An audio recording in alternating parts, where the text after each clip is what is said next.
Si Gaza est un champ de ruines, un camp d'extermination, et tout détruire, c'est faire la négation d'un peuple, d'une histoire et d'une mémoire. La dernière université de Gaza a été rasée. Il n'y a plus de système éducatif et les rares écoles encore debout servent aujourd'hui de camps de réfugiés.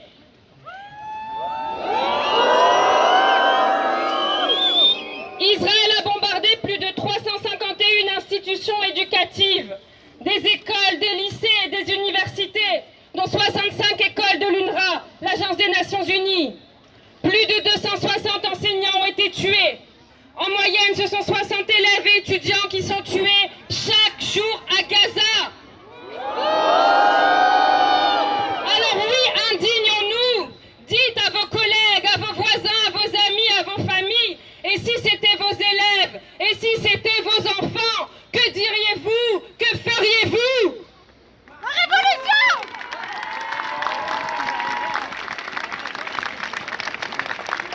Ce sont plus de 15 000 enfants qui ont été assassinés à Gaza en 8 mois. Mais les professionnels de santé, les médecins qui reviennent du terrain nous affirment qu'il y a beaucoup plus de victimes. Il y a au moins 30 000, 40 000 enfants qui ont été assassinés. Tous ces corps qui sont encore sous les décombres et qu'on ne retrouvera jamais, tellement ces bombes de l'État criminel israélien sont puissantes et pulvérisent les corps. Ils ne sont pas que des chiffres. Ils ne sont pas que des chiffres. Et c'est pour cela qu'aujourd'hui, nous leur rendons hommage à tous ces enfants innocents, ces âmes complètement gâchées, ces vies, ces espoirs assassinés. Tous ces enfants avaient un nom, avaient une famille, avaient une histoire, avaient des espoirs et des projets que l'armée d'occupation israélienne a anéantis. Alors nous leur rendons hommage aujourd'hui. Toutes ces attaques...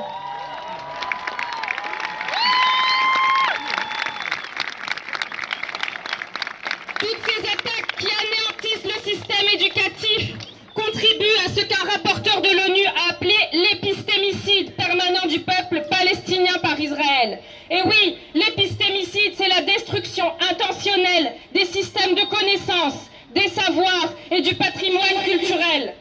L'épistémicide a joué un rôle crucial dans la colonisation du reste du monde par l'Europe, y compris la colonisation en Amérique. Et il joue aujourd'hui ce même rôle dans le projet colonial du régime d'apartheid israélien.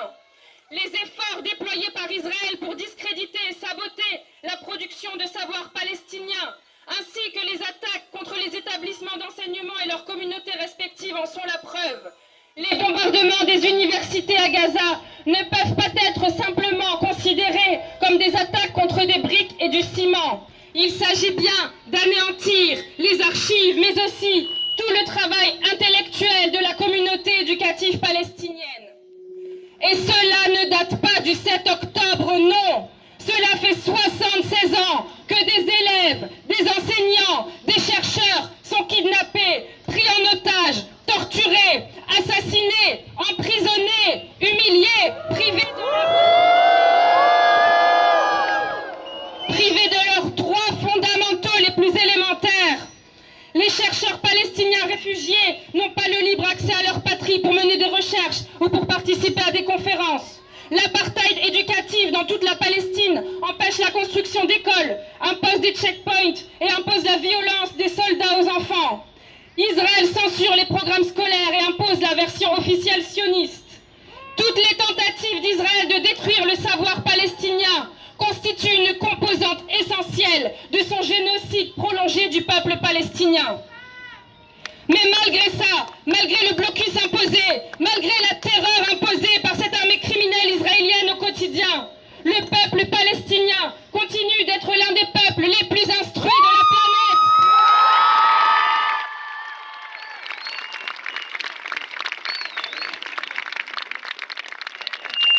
La Palestine est un des pays au monde dont le taux d'analphabétisme est le plus bas et dont le taux de doctorants par habitant est le plus haut.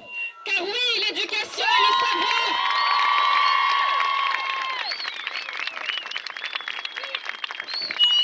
Oui, l'éducation et le savoir sont des formes puissantes de résistance. Alors la communauté éducative de France ne peut plus rester sans réaction. Il y a plus de 700 000 enfants à Gaza qui